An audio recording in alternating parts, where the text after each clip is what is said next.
সম্মানিত দর্শক এবং শ্রোতাবৃন্দ, আমি যশোরী আপনাদের সকলকে জানাই সালামুন আলাইকুম। আমাদের দেশে অনেকে নিজেদেরকে আহলে কোরআন বলার দাবিদার রয়েছেন। অনেকেই কোরআনের 2 নম্বর সূরা আল বাকারার 125 নম্বর আয়াত অনুসারে কাবার নিয়ম নীতিতে দৈনিক 17 রাকাত নামাজ যে কায়েম করতে হয় সেটি অবিশ্বাস করেন। এমত অবস্থায় নিজেদেরকে তারা দাবি করে চলেন যে তারা কোরআন মেনে চলেন, কিন্তু তারা জানেন না যে কাবাকেও মানতে হয়। আর যখন তাদের কাছে কোনো দলিল প্রমাণ চাওয়া হয় তখন তারা হামলা করার জন্য আসে। তো কোরআনের 8 নম্বর সূরা আল আনফালের 42 নম্বর আয়াতের শেষে আল্লাহ বলছেন, লিয়াহলিকা মান হালাকা আম বাইয়িনাতিন ওয়া ইয়াহইয়া মান হাইয়া আম বাইয়িনা। যে কেউ ধ্বংস হতে চায় সেই স্পষ্ট প্রমাণের সাথে ধ্বংস হোক, আর যে বেঁচে থাকতে চায় সেও স্পষ্ট প্রমাণের সাথে বেঁচে থাকুক। তো এমন কিছু লোক আমাদের দেশে আহলে কোরআন নামে বেরিয়েছে যারা বলে কোরআন ছাড়া আর কোনো কিছু মানা যাবে না। কিন্তু এই কোরআন আপনাকে আমাকে 3 নম্বর সূরা আল ইমরানের 96 এবং 97 আয়াত দুটির দৃষ্টিতে কি বলছে আসুন জেনে নিই। আল্লাহ বলেন, ইন্না আউওয়ালা বাইতি উযিয়া লিন-নাস লাল্লাযী বিবাক্কাতা মুবারাকান ওয়া হুদাল লিল আলামিন। নিশ্চয় প্রত্যেকটি মানুষের জন্য সর্বপ্রথম যে ঘরখানা তৈরি করা হয় তা অবশ্যই বিবাক্কাতা তথা ক্রন্দনরত এলাকার সাথে রয়েছে মসজিদুল হারাম, দুনিয়া জাহানের জন্য পথ নির্দেশকারী এবং মুবারক, অর্থাৎ সব রকমের মূর্তি আর আবর্জনা থেকে মুক্ত। তো যারা আবর্জনা নিয়ে আছে, যারা মতবাদের দৃষ্টিতে যাদের মাথার ভিতরে মগজ ধুলাই হয়ে আছে, তারা মসজিদুল হারামকে মানবে না। 97 আয়াতে বলা হচ্ছে, ফিহি আয়াতুম বাইয়িনাতুম মাকামু ইব্রাহিম। এই মসজিদুল হারামের ভিতরে রয়েছে স্পষ্ট, আল্লাহ বলেন যে নিদর্শন কি? মাকামু ইব্রাহিম, ইব্রাহিমের দাঁড়ানোর স্থান। ওমান দাখালাহু কানা আমিনা। যে ব্যক্তি ইব্রাহিমের দাঁড়ানোর স্থানের ভিতরে প্রবেশ করবে সে নিরাপদে আসবে। তো মসজিদুল হারামে আপনি প্রবেশ করলেই তো আপনি নিরাপদে আসছেন, কিন্তু এই নিরাপদে আসার জন্য মসজিদুল হারামকে কেউ মানতে রাজি না। এমত অবস্থায় তাদের অনেকে বলে চলেছেন আমরা কোরআন মানি।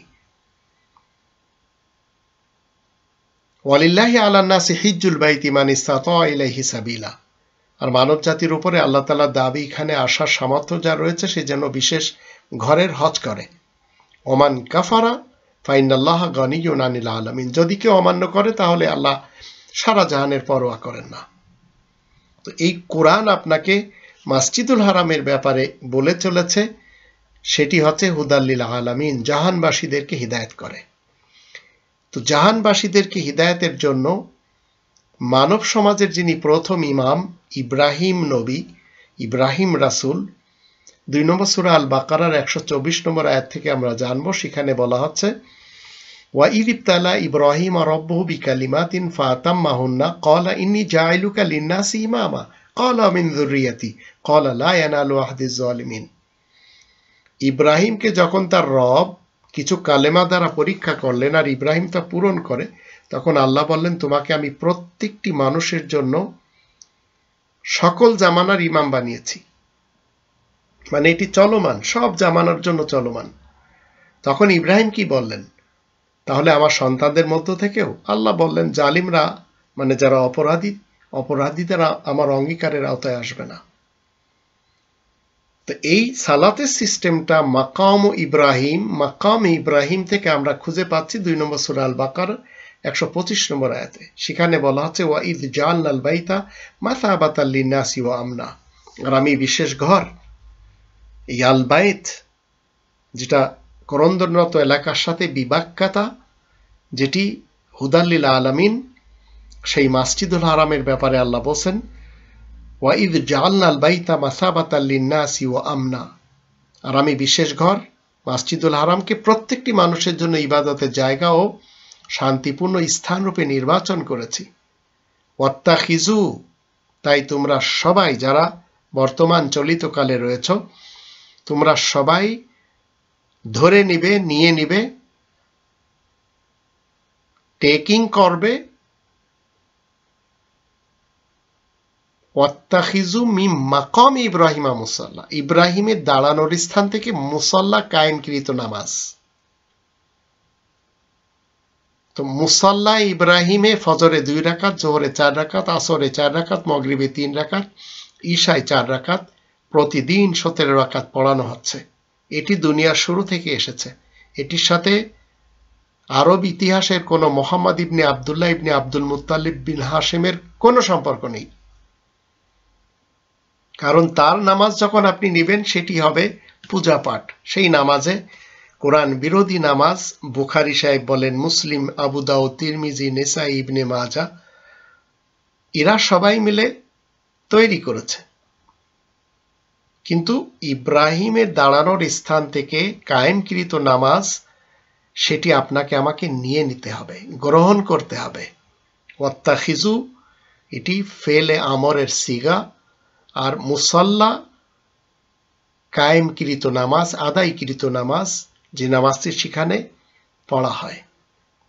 তারপরে বলা আছে, ওয়াহিদনা ইলা ইব্রাহিম ওয়া ইসমাঈল আন তাহিরা বাইতিয়া লিত্তাইফিনা ওয়াল আকিফিনা ওয়ার রুক্কাইস সুজুদ। আর আমি ইব্রাহিম এবং ইসমাইলকে আদেশ দিয়েছি যেন তারা আমার ঘরখানাকে তওয়াফকারী, ইতিকাফকারী, রুকু সেজদাকারীদের জন্য পবিত্র রাখে। তো এখন এই সালাত আমাদের দেশের এক শ্রেণীর লোক তারা আর মানতে চাচ্ছে না। এমত অবস্থায় তাদের দাবি হচ্ছে তারা কোরআন মানে কিন্তু কাবা মানবে না। আবার সৌদি আরবের পক্ষ থেকে যে ইমাম সেখানে নির্বাচন করা রয়েছে, সেই নির্বাচিত ইমামের পিছনেও পড়বে না। যার জন্য ঢাকাতে আমরা দেখতে পাই আক্কাস বিন আব্দুর রশিদ হুজুর, তিনিও নামাজের সিস্টেম দিয়েছেন যেটি কোরআন বিরোধী। আবার হানাফি, শাফি, মালিকি, হাম্বলি সিস্টেমের, মাতুরিদি সিস্টেমের এবং হিজবুত তাওহীদের সিস্টেমের নামাজ কোরআন বিরোধী, কাবা বিরোধী। এখন আপনাকে আমাকে রব্বানি বিধান মানতে হলে কোরআনের এতগুলি আয়াত আমি অবিশ্বাস করতে পারবো না। যদি করি তাহলে আপনি চিন্তা করে দেখুন কোন পজিশনে আমাদের চলে যেতে হবে।